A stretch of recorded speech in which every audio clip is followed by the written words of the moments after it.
आप लोग जबरदस्ती दुनिया वालों को दिल देते हैं, फिर वो लोग आपके दिल को तोड़ मरोड़ कर वापस कर देते हैं। फिर आप लोग कहते हैं दिल मेरा तोड़ दिया उसने, बुरा क्यों मानूं। अब दिया ही गलत आदमी को है तो तोड़ेगा क्यों? तोड़ दिया आपने, दिया ही क्यों? किसने कहा था दिल दो? इसलिए मैं कहता हूं एक था दिल मिल गया वो शाम से। आपके पास कितने दिल हैं? भाई आपके पास कितने दिल हैं? आपके पास कितने हैं? आपके दिल कितने हैं भैया जी बताइए? एक। किसे दिया है आपने वो एक दिल? पत्नी को तो नहीं दे रखा? बच्चों को? यदि दिया हो तो वापस कर लेना, वरना तोड़ ही देंगे दुनिया वाले। खिलौना जान कर दिल ये तोड़ देते हैं, ये दुनिया के लोग खिलौना जान कर दिल तोड़ देते। इसलिए एक था दिल मिल गया वो शाम से, अब कहीं दिल को लगाने की हमें फुर्सत नहीं।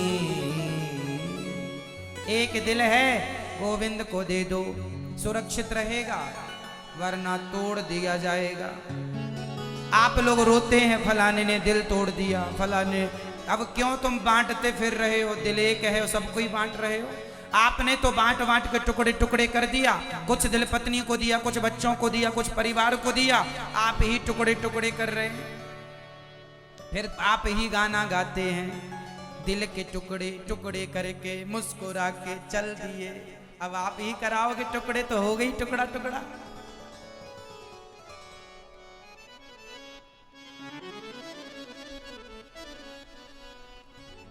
इसलिए कहता हूं मैं जिस दिन भुला दूं तेरा प्यार दिल से, वो दिन आखिरी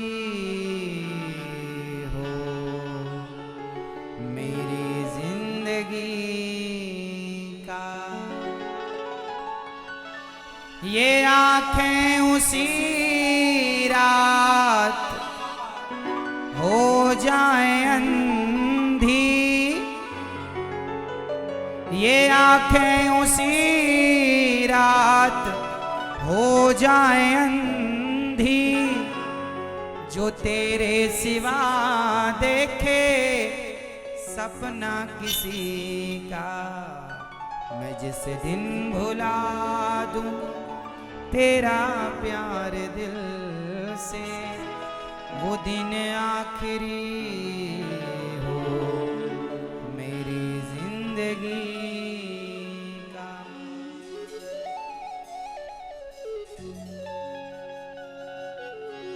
तो भगवान से अपना दिल लगाओ, भगवान में अपना दिल लगाओ। दिल भगवान में लगाएंगे। अच्छा ये बताओ आंखें कितनी हैं आपके पास? सब लोग उत्तर देंगे जल्दी से। आपके पास आंखें कितनी हैं मैया? दो। कान कितने हैं? दो। हाथ कितने हैं? दो। पाँव कितने हैं? दो। अंदर किडनियां कितनी हैं? दो। लगभग ईश्वर ने हमें दो दो चीजें दे रखी। अब दिल कितने हैं? दिल कितने हैं? जब सब दो दो है तो दिल भी दो होने चाहिए। एक क्यों? अब मैं आपको बताता हूं कि दिल एक क्यों है और हाथ पांव दो दो क्यों हैं।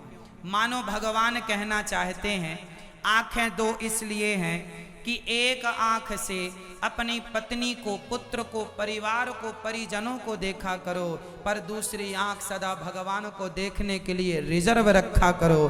बिल्कुल भगवान में ही आपकी आंखें लगी रहें। ये बैलेंस है। संसार को भी देखो और भगवान को भी देखो, पर आप दोनों आंखों से केवल संसार को देखते हैं, परिवार को देखते हैं।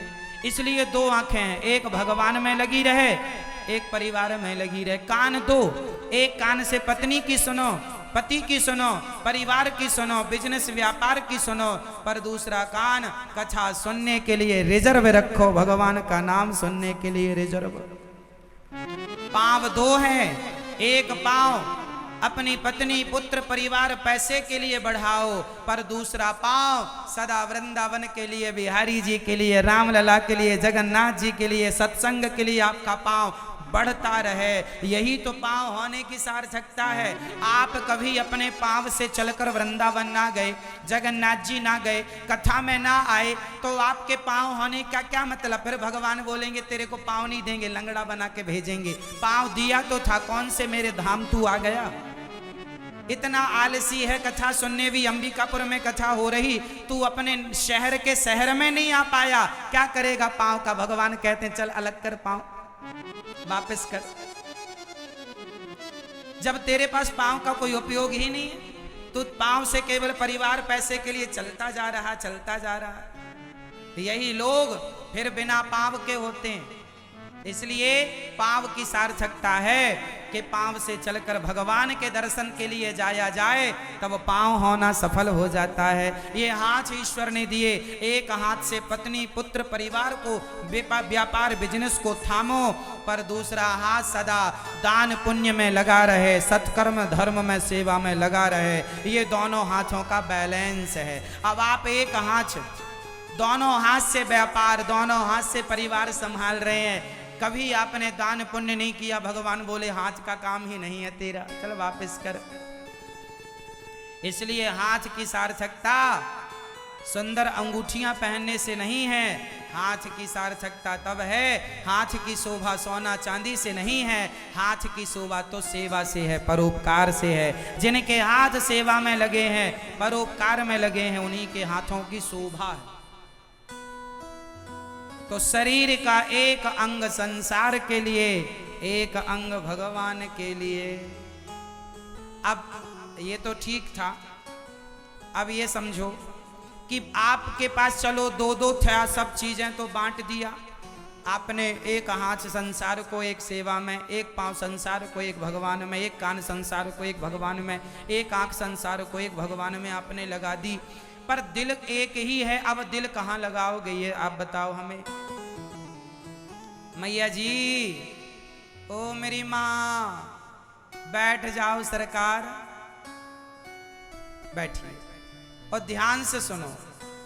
ये बताओ जो हमारा दिल है, वो दिल हम एक है। अब बताओ पत्नी में लगाएं कि भगवान में लगाएं, बच्चों में लगाएं कि भगवान में लगाएं, व्यापार में लगाएं कि भगवान में लगाएं? जल्दी से बताओ, बताओ मैया, दिल कहाँ लगाया है आपने? आपका दिल कहाँ है? आपका दो दिल है, दो जगह लगा है। कहाँ कहाँ लगा है? एक भगवान में, दूसरा पति के। अच्छा, पति में लगा है। तो पति की तरफ ज्यादा है कि भगवान की तरफ ज्यादा है? मैया ने तो खुद से दो टुकड़े कर रखे हैं, एक भगवान को एक ईश्वर को। दो टुकड़े यहीं पर कर दिए और बाद में चिल्लाएंगी, दिल के टुकड़े टुकड़े करके मुस्कुरा के चल दिए। तुम ही कर रही हो तो फिर कोई मुस्कुराए क्यों ना? दिल के टुकड़े वकड़े ना करो मेरी माँ, दिल को एक ही रहने दो। और अपने पतियों से आप लोग आज ही अपना अपना दिल वापस लोगे, सब लोग जो दे रखा है।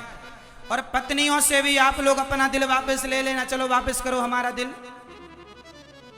अपनी पत्नी से अपना दिल वापस लो, और अपने पति से अपना दिल वापस लो, अपने बच्चों से अपना दिल वापस लो, और दिल वापस लेकर दिल भगवान के चरणों में लगा दो।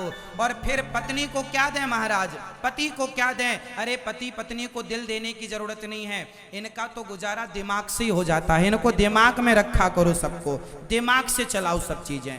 एक होता है दिल, एक होता है दिमाग। पत्नी को पति को दिल में ना रखा करो, दिमाग में रखा करो। मैं पूरा पूरा समझाऊंगा, समझोगे तब समझ में आएगा। अच्छा ये बताओ, दिल की चीजें जल्दी निकल जाती हैं कि दिमाग की चीजें जल्दी निकलती हैं? कोई भी बात हो तो दिमाग से निकलती है कि दिल से निकलती है? जैसे पत्नी ने कहा पति से जरा 2 किलो घी लेके आना, पति वापस आया, पत्नी ने कहा घी लाए हो, तो पति बोलता तुम्हारी बात दिमाग से निकल गई। अक्सर बातें कहां से निकलती हैं? स्लिप कहां से होती हैं? जोर से। अक्सर बातें दिमाग से स्लिप हो जाती हैं, निकल जाती हैं, गुम हो जाती हैं। अरे दिमाग से निकल गई तुम्हारी बात, अरे वो बात दिमाग से निकल गई, ऐसा है ना, दिमाग से निकल गई। तो जो बातें दिमाग में होंगी जल्दी निकल जाएंगी, और जो दिल में होता है ना, सास ने गाली दी थी 10 साल पहले, अभी तक नहीं निकली, क्योंकि दिल में लगी है। कहां लग गई है? दिल में। जो बातें दिल में होती हैं ना वो नहीं निकलती, जो बातें दिमाग में होती हैं वो निकल जाती हैं। इसलिए कहता हूं परिवार को, पति पत्नी को दिमाग में रखो, ताकि ये मरने के पहले, आपके मरने के पहले सब दिमाग से निकल जाए। और दिल में भगवान रखना, ताकि दिल से भगवान कभी ना निकलें। दिल में भगवान रखेंगे तो कभी ना निकलेंगे।